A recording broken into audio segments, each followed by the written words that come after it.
बुलढाण्यातील बोर्डी नदीच्या पुरात बैलगाडी पडली। बोर्डी नदीवरील पूल ओलांडताना बैलगाडी पुरात पडली। ग्रामस्थांच्या प्रसंगावधानाने बैलांसह 2 व्यक्ती बचावले। 1 ऑक्टोबरपासून राज्यात 110 कापूस खरेदी केंद्र सुरू होणार। भारतीय कापूस महामंडळाची उच्च न्यायालयाच्या नागपूर खंडपीठात माहिती। वाशिम जिल्ह्यात जुन्या सोयाबीनच्या तुलनेत नव्या सोयाबीनला 635 रुपयांनी कमी दर। एकाच शेतीमालाच्या दरातील दुजाभावामुळे शेतकऱ्यांमध्ये नाराजी। रायगडमध्ये पोल्ट्री खाद्य पुरवठ्यावरून पोल्ट्री व्यावसायिक आणि खाद्य पुरवठा करणाऱ्या कंपन्यांमध्ये वाद। शासनाने घालून दिलेल्या नियमांची अंमलबजावणी करावी, पोल्ट्री व्यावसायिकांची मागणी। नागपुरातील आदिवासी गोंड गवार जमातीच्या आमरण उपोषणाचा आजचा 7वा दिवस। आज जेल भरो आंदोलनाचा इशारा।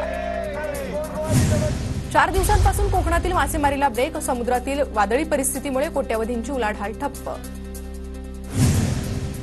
पुण्याच्या भोर तालुक्यातील वर्वे गावात अल्पवयीन मुलीवरील अत्याचाराच्या निषेधार्थ कडकडीत बंद। नराधमाला कठोर शिक्षा करण्याची महिलांची मागणी।